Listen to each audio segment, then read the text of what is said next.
Yesterday on First Take, you called for Cathy Engelbert's resignation from her role as WNBA commissioner. When you hear Caitlin Clark there, how does that strike you? Doesn't strike me at all. Same reaction. Cathy Engelbert should resign as the commissioner of the WNBA. And the reason... Ladies and gentlemen, please halt all of your activities. Switch off the television. Put down your phone and pay close attention to what I have to say, because we are seeing the most petty, self-destructive, and downright suicidal business move in professional sports history. With the Olympic snub, we believed the WNBA had reached its lowest point. We believed they had reached their lowest point in the Rookie of the Year vote, but today they picked up a shovel and began laying their own league to rest. Many insiders have confirmed to us that Caitlin Clark has gotten a formal warning from the WNBA league office, which is headed by Commissioner Cathy Engelbert. What is the purpose of this warning? Did she violate any laws? Was she a drug test failure? No. They cautioned her after she inked a historic broadcasting contract with NBC Universal. They threatened to sue her, saying that she had a conflict of interest because of her affiliation with NBC. Take a moment to process that. The woman who prevented your league from going bankrupt on her own. You threaten the woman who got you the private planes and the multi-billion-dollar TV contract when she takes a position on national TV promoting basketball. It's completely insane. It is an act of aggression directed toward your own product. Even the most prominent figures in sports journalism, like Stephen A. Smith, are taking notice of this issue and calling for heads to roll, as we will soon learn. This is not only an error. This is sabotage. And the WNBA is going to get a very hard lesson about who is actually in charge of this relationship if they believe they can intimidate Caitlin Clark into compliance. Derogatory and unappreciative of the athletes that represent her league. And then the person I call the golden goose of the WNBA, Caitlin Clark, you understand, who is box office for the WNBA. Just look at the numbers, look at the ratings, look at everything. For her to come out and say... When Stephen A. Smith removes his spectacles and stares into the camera, you know something is wrong, and that's precisely what took place. Stephen A. did more than simply criticize the WNBA when this news occurred. He made a resignation demand. He said, quote, "This is egregious," as he turned to face the camera. This smacks of jealousy and is blasphemous. Smith, Stephen A., is correct. He made the obvious point. Cathy Engelbert is not behaving in a commissioner-like manner. She is behaving as though she were a hall monitor. His words were, "How dare you? You have no right to jeopardize the golden goose. Sending her flowers is something you ought to do. Her shoes need to be polished by you. You are sending her cease and desist letters instead." Stephen A. continued. He exposed the conflict of interest justification as a fabrication. He yelled, "The WNBA benefits from NBA promotion. Basketball is basketball. It is free marketing if I see Caitlin Clark discussing the game on Sunday Night Football or in the Olympics while sporting a WNBA hoodie. You can't purchase that kind of publicity." He is entirely right. The most ridiculous thing I have ever heard is the claim that the WNBA is harmed by Caitlin Clark's employment with NBC. It would be like claiming that the Chicago Bulls were harmed by Michael Jordan's filming of Space Jam. It's absurd. Every fan should agree with Stephen A. Smith's demand at the end of his tirade. Cathy Engelbert must step down with immediate effect, he declared. "You are unfit to govern if you cannot perceive Caitlin Clark's worth, and if you are so consumed by internal politics and trivial regulations that you want to undermine her." I also concur with him. This warning demonstrates how dysfunctional the WNBA's leadership is. They deliberately oppose their own achievements. The fact that they have no control over her is something they detest. It was best expressed by Stephen A. She despises her accomplishments. The fact that Caitlin is larger than the league is something the commissioner detests. And everything they have created will be destroyed by that hatred. This is where the WNBA's boldness actually gets offensive, so let's put aside the sentiment for a moment and examine the cold, hard facts. Are you aware of Caitlin Clark's WNBA salary? Are you aware of her base pay? $76,000.76,000. That isn't a pay in the professional sports industry. It's a tip. The Denver Nuggets mascot earns $600,000 annually. 10 times as much money is made by the man in the furry suit shooting t-shirt cannons as the face of women's basketball. Nevertheless, the WNBA believes they own her even though they are paying her a pittance. They believe they have the authority to inform her that she is not eligible to sign a multi-million-dollar contract with NBC. Delusional entitlement is what it is. What if your minimum wage boss tried to fire you for taking a second job that earned $10 million annually after you left your first job that paid minimum wage?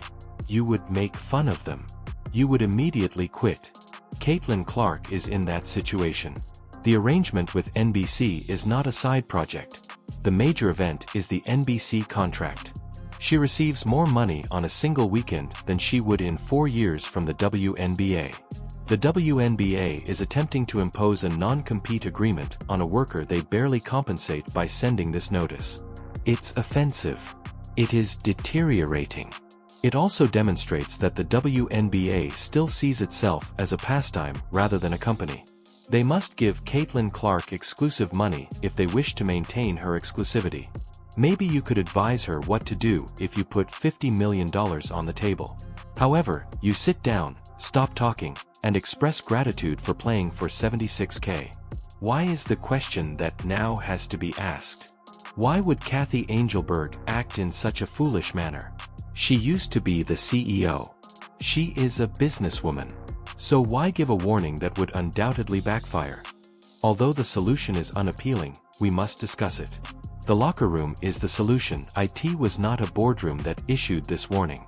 It resulted from the old guard veterans lobbying. 4 months, we have been covering this. In the WNBA, jealousy is evident. Veterans who have been working hard for 10 years, sharing hotels, playing in Russia, and flying commercially, look up to witness a 22-year-old rookie flying private, landing 8-figure deals, and receiving royal treatment from NBC. They're furious. They are enraged. Additionally, the commissioner is listening to them. What I said was that weak-ass response that Kathy Engelberg, I'm going to say it again because people thought I stuttered just that. I don't know how because I don't stutter. Weak-ass comment. I'm going to say it one more time. Weak-ass comeback. That's what she did. They claim that it is unfair. Why is she allowed to disobey the rules? While we must practice, why does she get to be a broadcaster? They want her to be humbled by the league. They want Caitlin to be reminded by the league that she is still a rookie. Additionally, Kathy Angelberg gave in to the crowd rather than acting as a leader. To please the envious veterans, she delivered this caution. She's attempting to show the changing area. You see, I'm also hard on her. She isn't unique. This is the reality check though. She is unique. The only reason anyone is watching is because of her. Additionally, the commissioner is contaminating the well by listening to the envious veterans. To cheer up the benchwarmers, you don't discipline your best player. That mindset is a loser. Stephen A. Smith also mentioned this. These veterans need to look in the mirror, he added. Rather than criticizing her NBC contract, you ought to inquire around how to obtain one. You should applaud her for raising the pay cap rather than attempting to bring her down to your level, but they are unable to do so. The jealousy is too intense, and that jealousy is manifested in this official warning. Hazing is institutionalized. Let's discuss this threat's legal reality. Comcast is the owner of NBC Universal. It is among the world's biggest media conglomerates. Their solicitors charge more per hour than the WNBA salary cap as a whole. Do you genuinely believe that the WNBA can defeat NBC in court? It's a gecko versus Godzilla. Comcast will litigate the WNBA into the Stone Age if they truly attempt to enforce this warning, find Caitlin, suspend her, or prevent her from appearing on NBC. The mission is suicide.